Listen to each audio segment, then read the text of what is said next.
Good afternoon. We'll get this meeting started. And good afternoon, Chairman Grijalva and fellow members of the House Committee on Natural Resources. Before we begin today, I'd like to especially thank Representative Ed Case for calling this important forum, highlighting the contributions of Asian Americans and Pacific Islanders in environmental protection and conservation. As an Asian American myself, my upbringing played a strong role in my decision to pursue politics. My dad was from China, my mom from the Philippines, and like so many of us, they immigrated here and eventually became very proud, naturalized U.S. citizens. And as a classic immigrant experience growing up, they told me to work hard and take advantage of all the wonderful opportunities that America provides.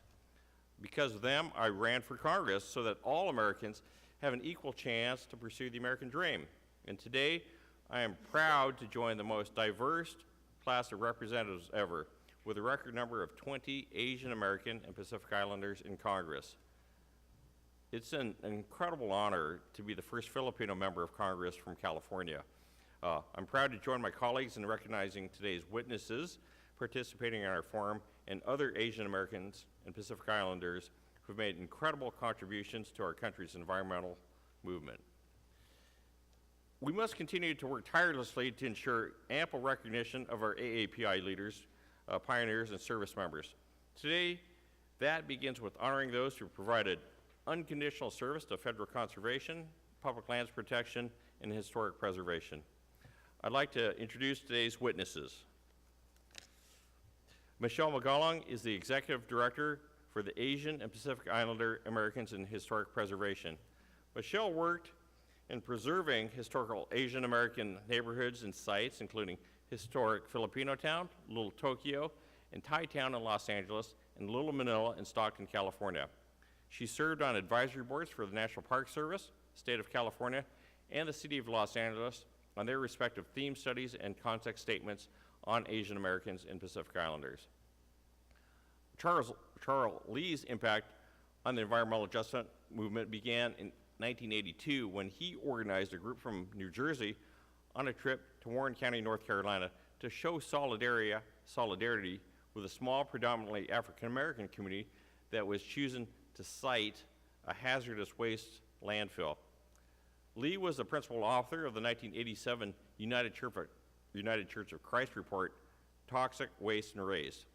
This was the first report that provided an analytical proof to show how minority and low-income communities were disproportionately impacted by pollution and environmental hazards. Rhea Su is the current president of NRDC. Under her leadership, NRDC helped steer high-level discussions that led to the historic Paris Climate Agreement. Previously, President Obama nominated Su as the Assistant Secretary for Policy, Management, and Budget at the U.S. Department of the Interior. Su led several cross-country cost-cutting initiatives at the department. She also spearheaded the creation of the department's first Chief Diversity Officer. So thank you so much to all our witnesses for making the trip here today, and we all look forward to hearing your testimony. Thank you. And I'll recognize Congresswoman Holland from New Mexico. Thank you so much, Mr. Cox. Thank you very much. And hello, thank you for being here this afternoon, and really happy to be here today. Thank you both to my colleagues, Mr. Cox and Mr. Case, for your opening remarks, for your leadership for the Asian American and Pacific Islander community and issues. I'm honored to be here to celebrate your community and as a newer member of Congress to learn from you about the AAPI community's issues and needs. We have shared stories here in America. The AAPI community and Native Americans have both experienced systematic oppression by the U.S. government, including the horrific and unlawful internment of Japanese Americans in camps, two of which were in my home state of New Mexico, in Santa Fe and in Lordsburg, and the life-threatening work that the Chinese immigrants did for the completion of the Transcontinental Railroad. My grandparents were assimilated by the U.S. government, relocated to Arizona to work on the railroads. We also together stand to protect our environment and histories. Native Americans stand with the Native Hawaiians in efforts to protect Mauna Kea from the Telescope Project, and likewise, AAPI stand with the Native Americans in opposition to the Dakota Access Pipeline. Thank you. Our culture's traditional knowledge can and should inform environmental policy. We should be leading in these areas, not bearing the brunt of environmentally damaging practices such as oil and gas drilling. Similarly, countless Native American and Hawaiian sacred sites bulldozed, which has connected our people to the lands and spiritual worlds, a land that our elders have entrusted us to protect, to pass our traditional knowledge to the next generations, and provides diversity to this country. As the climate crisis grows worse, some of the communities where the impact will be greatest are home to many AAPIs, Hawaii and our territories in the Pacific Gulf Coast communities that are home to many Vietnamese Americans, and others are threatened by sea level rise and extreme weather that threatens the lives and livelihoods. I'm supportive of green jobs and economic development opportunities to support renewable industries that are accessible to low-income immigrants and communities of color, to generate affordable community energy choices for low-income residents so we aren't left behind, creating a green divide. I'm committed to addressing climate change both through our management of our public lands and by transitioning to a clean energy economy that benefits all of our communities in an American history that failed to take us into account. I'm committed to historic and cultural preservation of our histories, including the Japanese American internment memorial sites funded by our National Park Service, because we should never forget.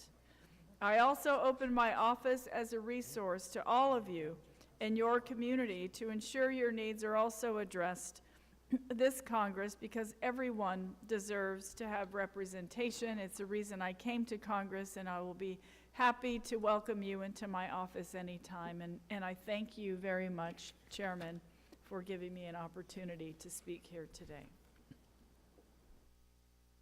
Thank you, Congresswoman. And Chairman Grijalva. Thank you very much, and very briefly, and thank you, Chairman Cox, for managing this meeting and for presiding over it, and to our good friend Ed Case from Hawaii's 1st District for his leadership in requesting this forum. It's an important forum. And our committee and our side of the aisle has been very deliberate in making sure that the diverse voices of this great nation of ours are represented. And making sure that as we tell the story of this nation, that we're all represented. As we share for future generations what it means to be an American and what those contributions have been by all Americans, I think we have you today to help us in that path. And I say that because history is dotted in this nation with the Chinese Exclusion Act and immigration, a literal ban on people coming to this nation, the internment of Japanese Americans during World War II, and the list of those things go on. Untapped and unrecognized is the major contributions to the environmental well-being, the collective intellect of this nation, and its history and traditions that Asian Americans and Pacific Islanders have provided to the nation. 1.9 million Pacific Islanders live on 2,000 islands in the Pacific, Hawaii being the largest, no doubt. Their contributions and their place in the story of this nation is vital and important as well, and must be told. So thank you a lot for being here. It'll helps us toward that end, to drive this committee to be truly representative of all Americans when it comes to historic preservation, cultural resources, and telling the story within the aspects of our public lands and waters. And I think it's a story that I certainly want my grandchildren and their grandchildren to be able to tell, to be able to understand, and I think to help define what an identity for this nation is, an identity that's diverse and very, very powerful. And with that, Mr. Cox, we turn it over to you for the first witness. Thank you very much. Thank you so much, Chairman Grijalva. And the first witness is Michelle McGowan. And so, please. Good afternoon, Chairman Grijalva and esteemed members of the House Committee on Natural Resources. First, I would like to respect and recognize that this event today is taking place on traditional Nonchok land. Happy Asian and Pacific Islander American Heritage Month. My name is Michelle Magalong, and I'm the Executive Director for Asian and Pacific Islander Americans in Historic Preservation. Historic and cultural preservation is a significant issue for AAPIs seeking to safeguard important historic places, preserve unique cultural practices, and receive official recognition of our civic contributions. However, few sites associated with AAPI history and cultures have been recognized as landmarks. With the 50th anniversary of the Historic Preservation Act of 1966 in 2016, the Department of the Interior and the National Park Service embarked on an AAPI heritage initiative to explore how the legacy of AAPIs can be recognized, preserved, and interpreted for future generations. The National Park Service National Register of Historic Places is a national program that helps coordinate and support public and private efforts to identify, evaluate, and protect America's historic and archaeological resources. National historic landmarks are nationally significant historic places designated by the Secretary of the Interior because they possess exceptional value or quality in illustrating or interpreting the heritage of the United States. A review by the NHL committee found that less than 8% of designated landmarks specifically representing the stories of Native Americans, African Americans, American Latinos, Asian Americans, Pacific Islanders, women, LGBTQ, and other represented groups. There are few sites associated with these groups despite their long histories in the United States, from the earliest settlement to the country, to the economic development of the West, to the desegregation of public schools in the 20th century and political influence in the 21st. But whose histories are being preserved through historic preservation? Whose histories matter? Whose histories are considered significant to the larger American narrative? Clearly, the rich histories of the diverse and multifaceted Asian American and Pacific Islander communities can be found in various places where our communities have made home across the islands and the continent, including Pagat Village in Guam, historic Chinatowns and Little Manilas and Japantowns, and newer emerging communities like Little India, Thai Town, Little Bangladesh, and Cambodia Town. Nevertheless, few sites associated with AAPI history and cultures have been recognized as landmarks on municipal, state, and most importantly, federal levels. In recent years, there has been substantial movement forward by federal agencies like the Interior and the National Park Service in developing a more inclusive and diverse approach to traditional standards and policies in order to reflect the growing number of underrepresented groups, including AAPIs. In 2012, the Interior and National Park Service developed the AAPI initiative, where, as part of this, was the theme study that investigates the stories, places, and people significant to AAPIs and assists in documenting and preserving AAPI heritage sites across the country, which was released just last year. Historic preservation legislation and funding has historically left out many underrepresented groups or given very little funding or support. The Japanese American Confinement Sites Grant, known as JAX, under the Park Service, operates annually with a budget of $3 million. Since first appropriations were made in 2019, the JAX program has supported over 186 projects with over $25 million in matching funding. The program has enjoyed broad partisan support for its important role in retelling and preserving the Japanese American internment experience through various confinement sites and related institutions. Since 2014, the Park Service has awarded over $3 million total in grants diversifying nominations to the National Register. The Underrepresented Communities Grant Program, which has been authorized annually for $3 million, but only approved for $500,000 each year, with, I must say, this year it is increased to $750,000 for fiscal year 20, supports projects that include surveys, and inventories of historic properties associated with communities underrepresented in the National Register, as well as development of nominations to the National Register for specific sites. This program has been integral in supporting state and local governments, as well as community organizations like mine, to prepare nominations of properties representing Latino Americans, African Americans, AAPIs, Native Americans, women, and LGBTQ Americans. As you can imagine, this very small amount of funding annually is very competitive given the breadth of groups eligible and the types of important work happening across our nation. Currently, there's a new grant program being considered for the upcoming fiscal year. The African American Civil Rights Grant is being expanded to be the Underrepresented Communities Civil Rights Grant. This will increase the existing program's impact by not only documenting, interpreting, and preserving the sites and stories related to a more inclusive story of American history, but also increasing the audience appeal for such projects. Today, right now, the Interior Appropriations Report will be voted upon, including this new grant program.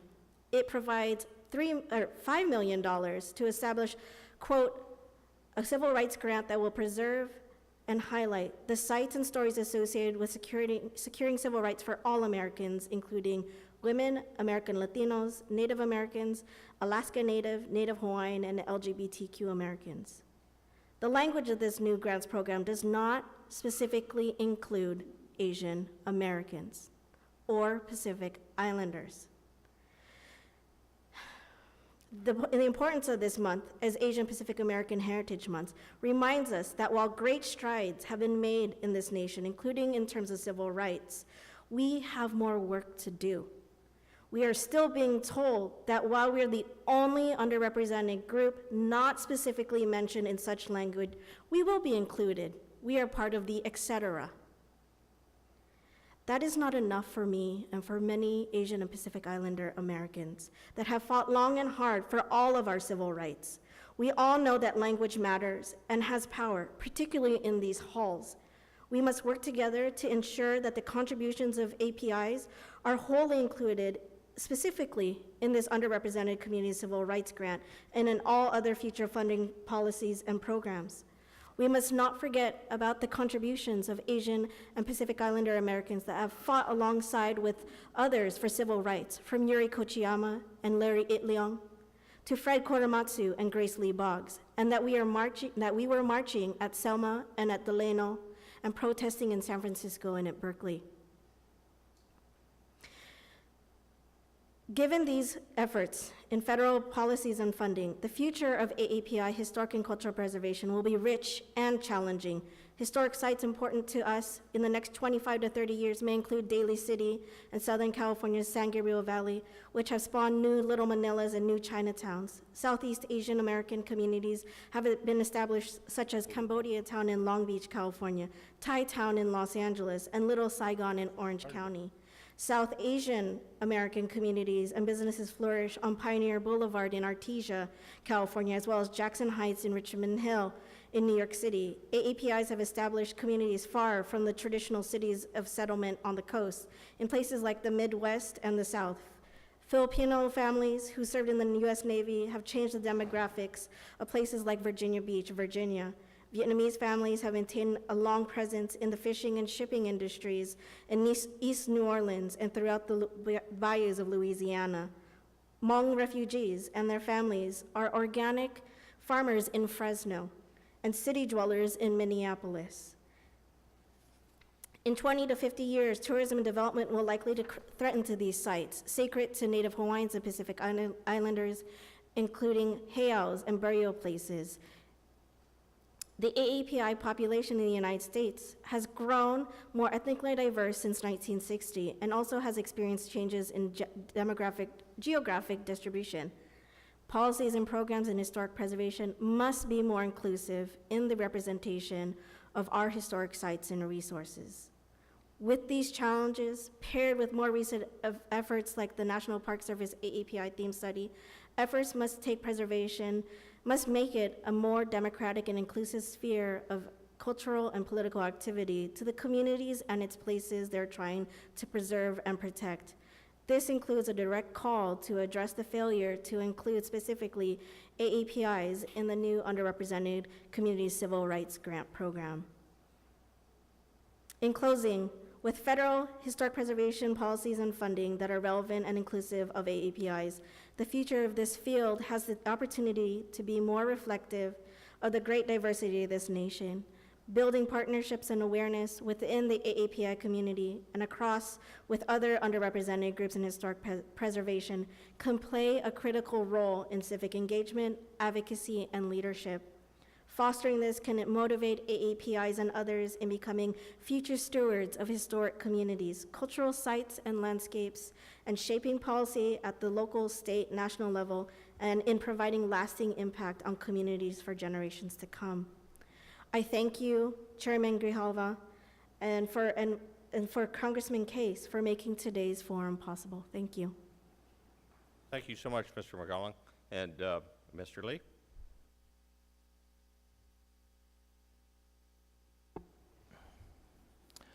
Thank you.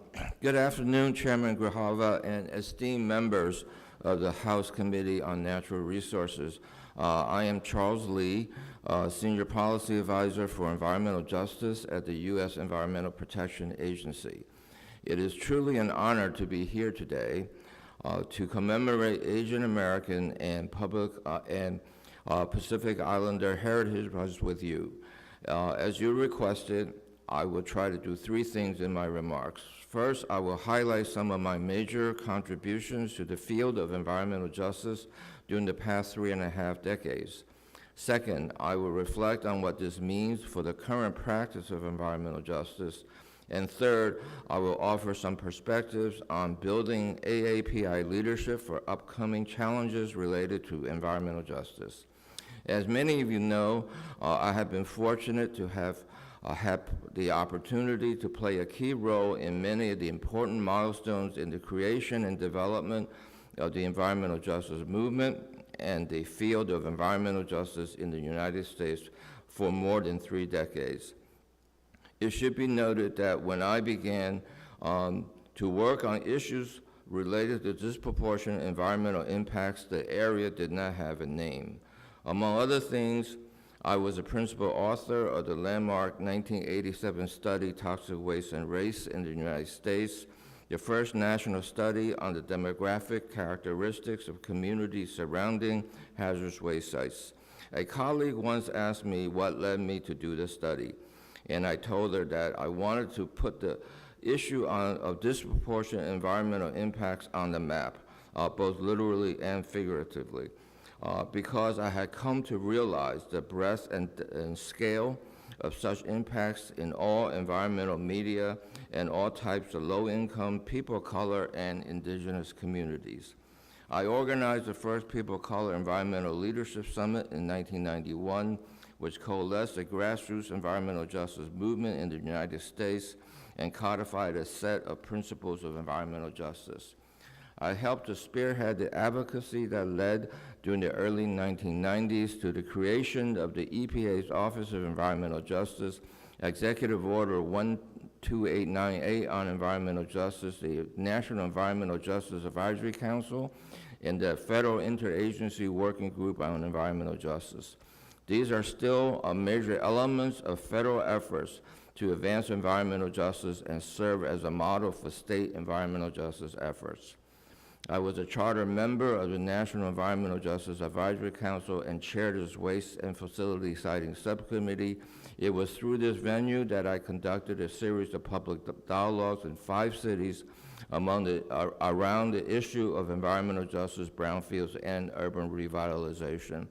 The recommendations of the subsequent report helped to transform the foundation of EPA's Brownfields program from a focus on individual site development to one of area-wide community revitalization.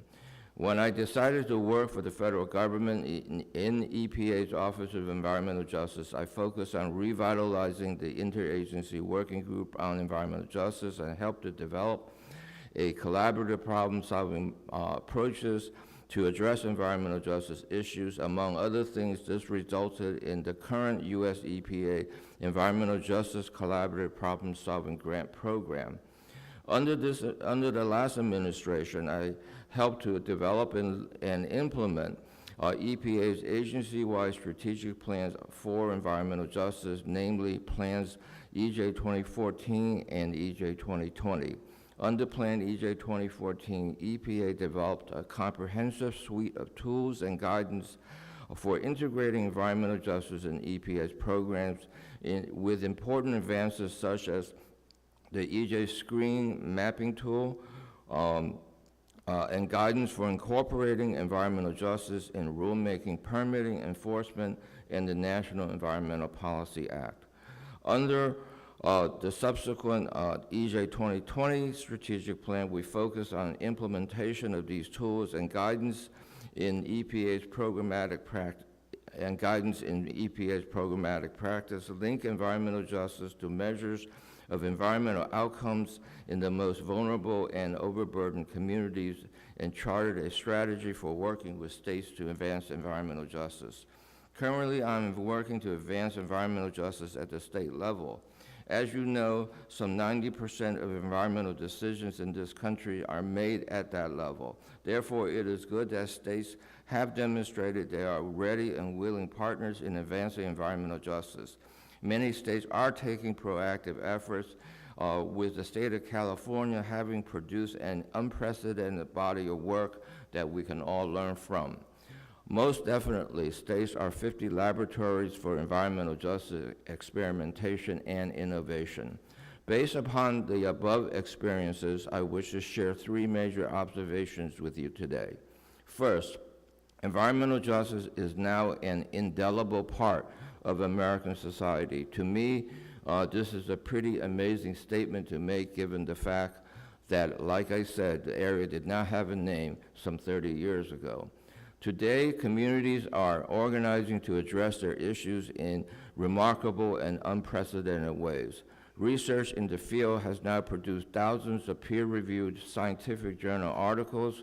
Universities now have hundreds of courses on the subject, and there is even a PhD program on environmental justice at the University of Michigan School of Environment and Sustainability. Besides the federal government, environmental justice statutes, programs, or activities now exist in more than 42 states and the District of Columbia. The Flint, Michigan water crisis was a wake-up call to all states about the persistent, pernicious, and often invisible nature of environmental burdens in poor people of color and indigenous communities. I urge that you take note of what John Stein, former commissioner of the Minnesota Pollution Control Agency and president of the Environmental Council of the States, recently told me, namely that the one thing that every state environmental commissioner fears is a Flint-like crisis taking place under his or her watch. Second, we now have a solid understanding of the multiple and cumulative factors related to the physical, natural, and social environments that result in disproportionate environmental impacts, as well as strategies to address them. One of my current objectives is to demonstrate that there exists a set of rigorous analytical and practical methods and approaches to address environmental justice issues that can be taught, learned, and implemented. While there have always been many incredible success stories associated with environmental justice, they are left at the level of being anecdotal one-off stories. We can elevate this practice to the level of sound theory and methods, such that we can rigorously understand, analyze for, and devise approaches for integrating environmental justice into government decision-making and making replicable differences for our most overburdened communities. Third, we need to develop a new generation of leaders to address the environmental and social equity challenges of the future.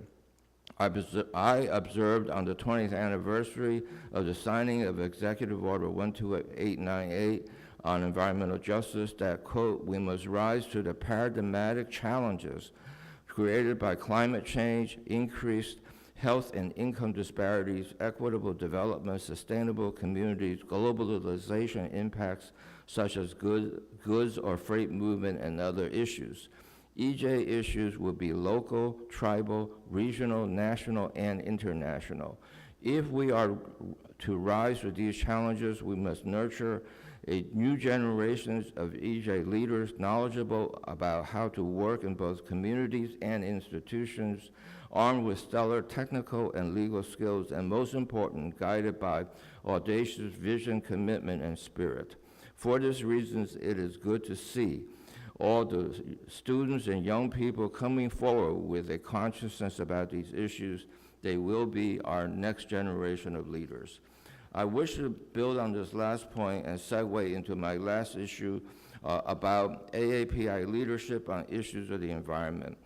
I believe that one of the most rewarding aspects of my career is to witness the birth, maturation, and accomplishments of the Asian Pacific Environmental Network based in Oakland and Richmond, California. Not only does APEN organize AAPI communities there to address local issues, it provides leadership to unprecedented state efforts to advance environmental justice and cumulative impacts planning, climate policy, community air protection programs, and other issues.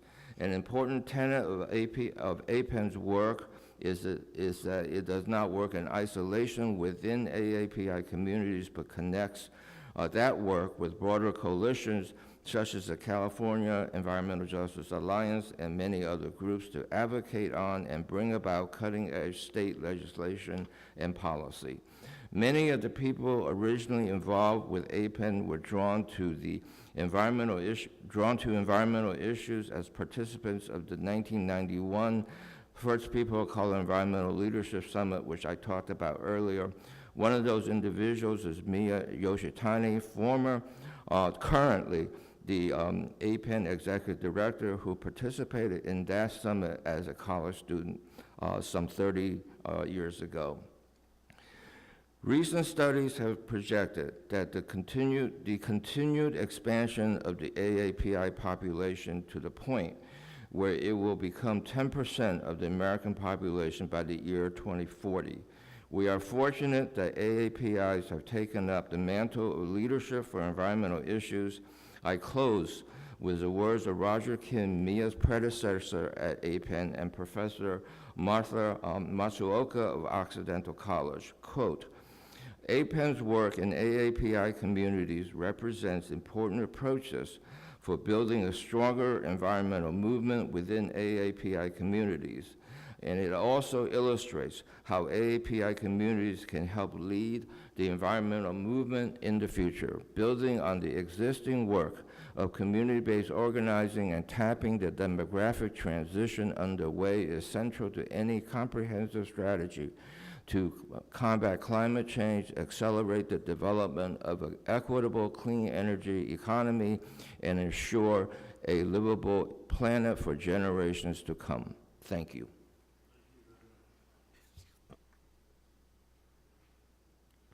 President Sa, please. Thank you. Chairman Grijalva, it's wonderful to be here. Thank you for the opportunity. Thank you and your colleagues for the chance to speak about this important issue on this celebratory month. I have to say, I think the last time I was at one of these kinds of hearings, it was an entirely different and fairly hostile experience, so I'm very grateful to have a much friendlier set of circumstances today. I'm also very honored to be here with my colleagues, two individuals that I have admired for quite some time and have truly held historic efforts throughout the years.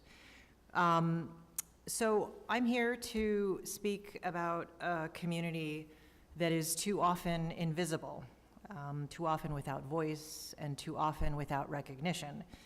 Over 23 million Americans belong to this community today and have been a part of American history since the beginning. I'm proud to be an Asian American, and I'm equally as proud of my heritage as a Korean as I am as an American. I can only hope and persevere that the rest of our country sees the greatness in the immigrant experience and in the diversity and tapestry that is truly the United States of America. So I was born a child of immigrants, and like many other immigrants to this land, my parents were seeking refuge from a war, discrimination, and opportunity for a better future for their children. Because of their manifold sacrifices, I have been given those opportunities, but I've tried to take advantage of them in service of our whole. My parents instilled in me, and this country has instilled in me, a profound recognition in the motto that we have held long as a nation, e pluribus unum. This is where our hope and future lies.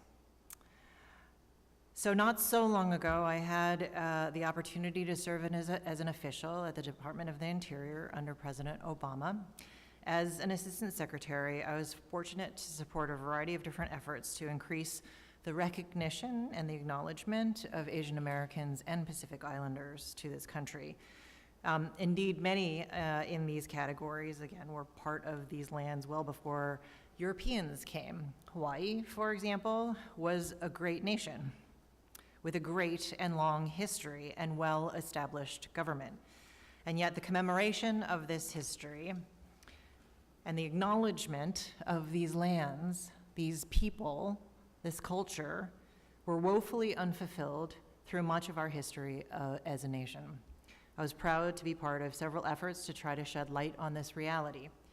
These included, as Michelle noted, a National Park Service study to gather the stories, places, and people of Asian American Pacific Islander heritage in order to propose new cultural heritage areas for National Park Service recognition. At that time, only 8% of all of the stories that the National Park Service tells on behalf of all of Americans actually reflect diverse Americans. So that means 92% of all the other stories are stories of Anglo-Americans. So during the Obama administration, several new national historic monuments were designated, including Honouliuli of Oahu, that was the site of a Japanese internment camp during World War II, one of our darkest travesties as a nation. And now it serves as an important reminder and a stark reminder of how we should never let racism and prejudice override our civil liberties.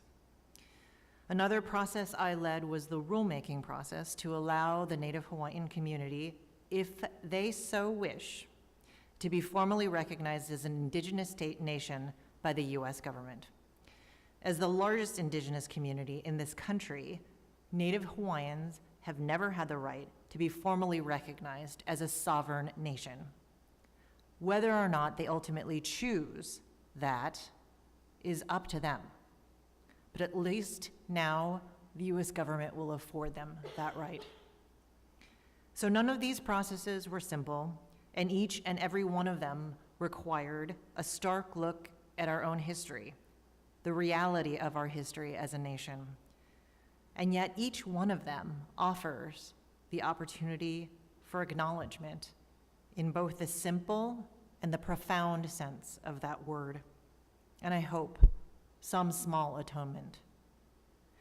Asian American Pacific Islander Month gives us a short window for recognizing the long-standing contributions of this diverse community. Truly a diverse group within a group, this population comprises many backgrounds, many experiences, and stories that again add up to this rich tapestry of America.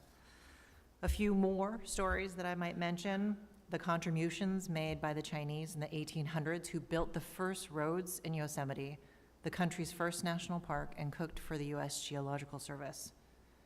The sacrifices of the Filipino farm workers in Central California in the mid-60s with the help of the United Farm Workers of America, who went on strike for their rights, including protections from dangerous pesticides. The incredible story of Wing Luke, the first Asian American who was elected to public office in the Pacific Northwest, who worked to protect people from racial discrimination in housing and real estate. And the Japanese, Chinese, and Filipino communities that settled in Ketchikan, Alaska throughout the early 1900s and established the gigantic fishing industry that that state is quite proud of today.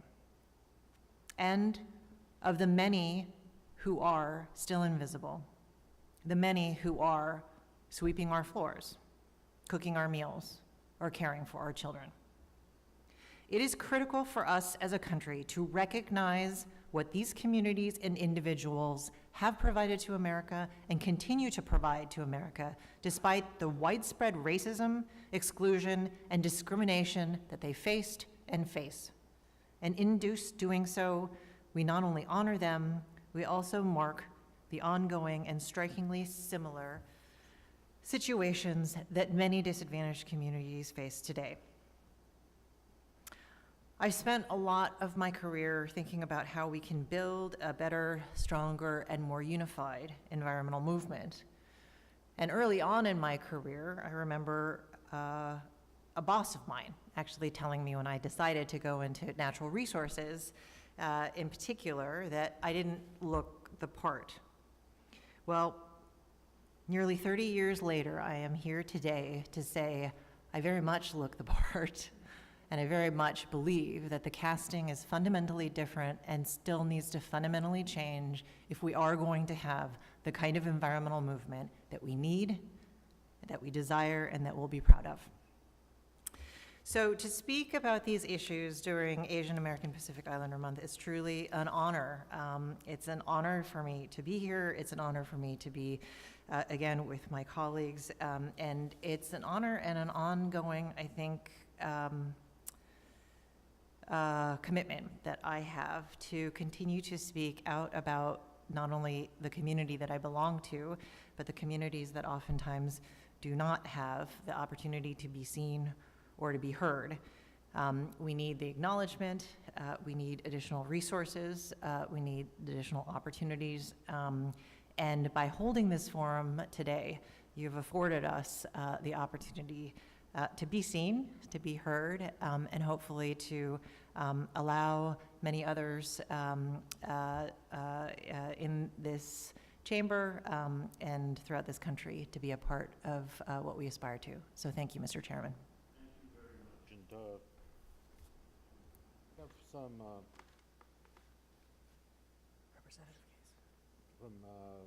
Representative Case's Chief of Staff, Mr. Nelson, had some remarks. Mr. Case is in appropriations meeting, and we want him there to dole out the money in the right direction, so his absence is totally understood.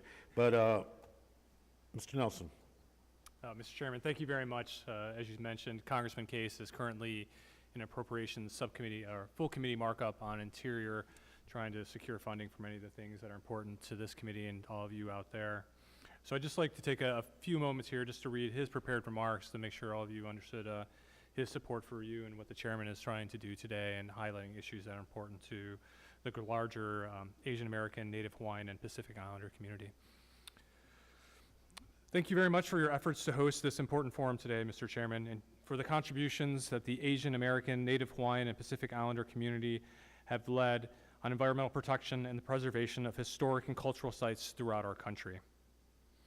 As the representative for Hawaii's 1st Congressional District, which has the highest percentage of Asian American, Native Hawaiian, and Pacific Islanders of any district in our country, I'm proud to be part of a committee that celebrates the numerous contributions of the AAN-HPI community to the environmental and historic preservation movement. One of the largest challenges facing the AAN-HPI communities has been and will continue to be climate change. In Hawaii and the Indo-Pacific more generally, climate change has been slowly eating away at our islands. Reef islands are already disappearing, and we are starting to see our first climate change refugees in Oceania. We must shed light on, bring awareness of, and take action for these communities before it is too late. As our committee looks for solutions, I believe we can build upon the important work of indigenous communities, including Native Hawaiians, in environmental preservation. A recent UN report on biodiversity noted that the troubling trend of environmental degradation has been less severe or outright avoided in areas held or managed by indigenous and local communities. I believe this reflects the very close relationship between our indigenous cultures and their natural worlds, and so we should empower these communities to play an active day-to-day role in environmental protection. I also want to briefly touch upon the important conservation work the Natural Resources Committee has done and can do to protect America's AAN-HPI heritage areas. Hawaii has already taken steps to protect important landmarks that tell the rich story of the AANHPI experience in the United States. As one example, with the help of this committee, we are taking steps to protect Honouliuli in Hawaii. Honouliuli National Historic Site was the largest and longest operating World War II Japanese-American confinement site in Hawaii. The former internment camp is situated in a deep gulch on the west side of the island of Oahu. Shortly after the outbreak of the war, the territory of Hawaii was placed under martial law.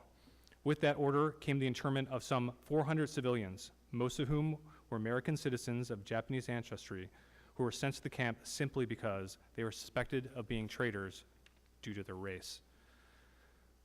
These initial internees were joined by more throughout the war and by some 4,000 prisoners of war. With this committee's help, the 440-acre Honouliuli site has been elevated within the National Park Service, which is undertaking a review and development process that will eventually allow visitors to access the site, to see and feel its lessons. Preserving and enhancing AANHPI heritage sites like Honouliuli needs to remain a priority for our nation. I look forward to continuing to work with you on these important conservation efforts. Mr. Chairman, the work of this committee spans a wide set of issues that involve environmental protection, indigenous peoples, public lands, cultural heritage sites. And so I want to thank you again for convening this important and appropriate discussion. I look forward to continuing to work with you and the committee to ensure that all AANHPI communities are heard and included and can continue to offer their important lessons to all. Thank you very much, and thank my good friend and colleague, Mr. Case, for his remarks and for initiating this.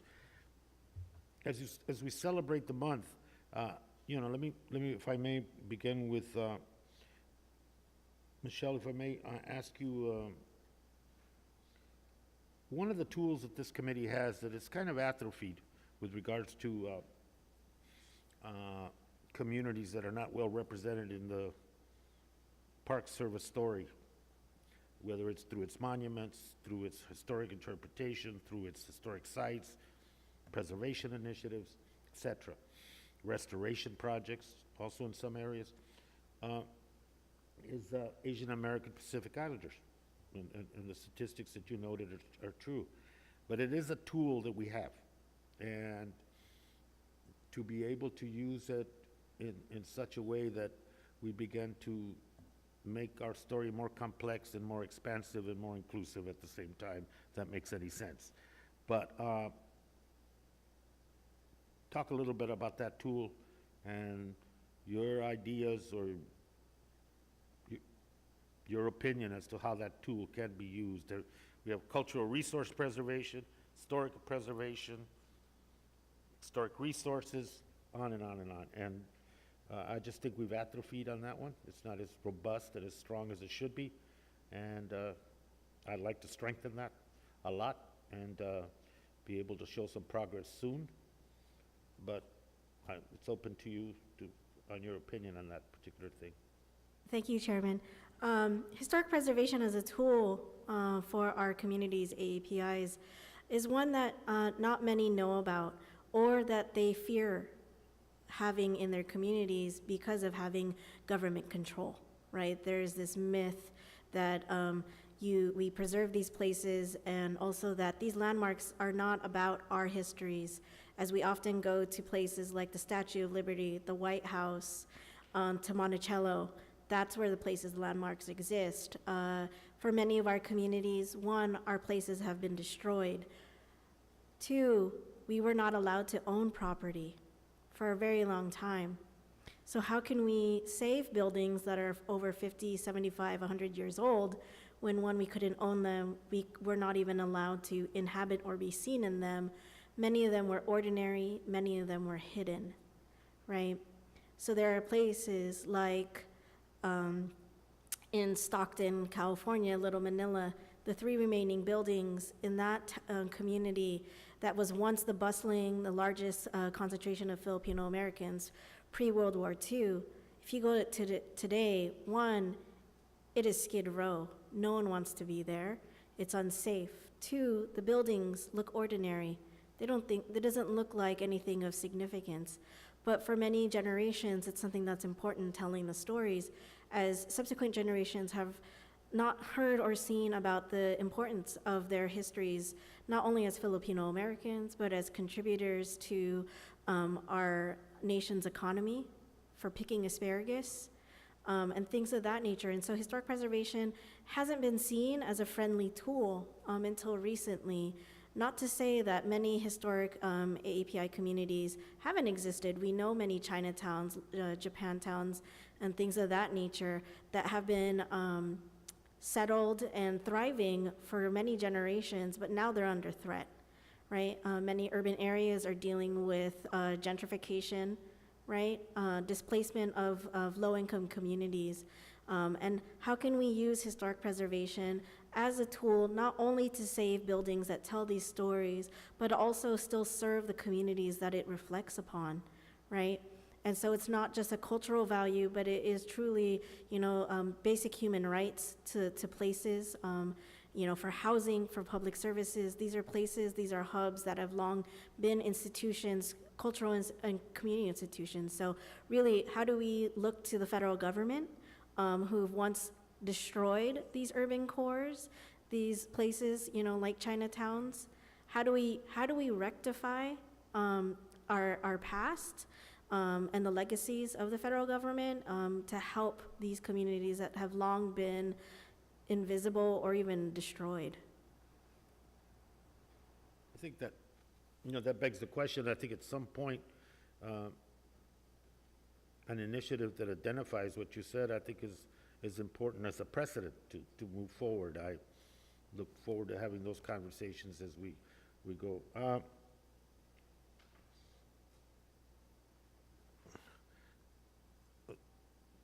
Dr. Lee, very much familiar with your work and very appreciative. I got my start in this business, if that's what one calls it, working with a grassroots organization in Tucson, Arizona, after TC contaminated all our aquifers. And we had a long and protracted fight with everybody.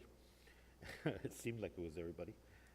But at the end of the day, the correlation was established that, yes, that's why people were sick. And two, EPA's restoration and cleaning that was required. But at the end of the day, I think one of the things I learned was, and it was about the same time that the executive order was being done and other things. So thank you for that, the working group. One of the initiatives that's being considered, and it's ongoing discussions with community-based organizations, very, very diverse, is codifying environmental justice, with beginning with the premise of the executive order by Clinton and moving through what the working group and then additional things to it. In having some enforceable redress process in law that communities can use that helps them both deal with the situation, but also have some security that law is there and it's enforceable. How do you feel about codifying that, or you think, as some feel, that it's a step too far at this point? Well, first of all, I just want, Chairman Grabbe, I just wanted to really thank you for all your efforts over the years to really lift up the issue of environmental justice. And, those of us who care about the issues are really heartened by the kind of advocacy and support that you have given to these issues. I do think that, having environmental justice codified in federal law is a very important thing. And I think that, you have taken some steps to, move us in that direction.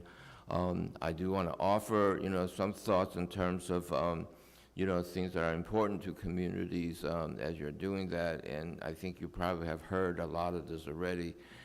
First is the fact that, that environmental justice communities are, have multiple and cumulative impacts that cover a lot of different types of environmental media, as well as all kinds of social vulnerabilities, and some way to quantify that, and then to, to have mechanisms to act to give those communities, which are the most overburdened and most at risk, greater attention and resources is going to be really important. If you look at state efforts in this regard, California has done that, through a number of pieces of legislation, as well as the development of this Cal Enviro Screen tool. Recently, Illinois, in a bill called the Future Energy Jobs Act, took, I think, California's lead and said that, in terms of the solar program, that 25% of the resources need to go to communities which are most overburdened, as defined by the environmental and cumulative impacts. So that would be just one idea to offer. There are probably many more, but I just leave you with that as a starting point. Thank you. Being a history person, it's very interesting, like the history and the impact of Filipino farm workers on the evolution and almost the iconic status of the United Farm Workers Union. The emergence of Cesar Chavez as a national leader that we all loved and followed. But it was those Filipino workers on that day that said, we're going to strike anyway. We've had it. And the consequence of that is that no more deliberation and discussion about whether we should go on strike or not. The rest of the union followed. And tidbit of history that doesn't get talked a lot about, but that was key in the emergence of the farm workers movement across this country, particularly in California, and credit where credit is due. That leader and those Filipino workers are the ones that actually began that movement, and a little piece of history that I think all Americans should know about.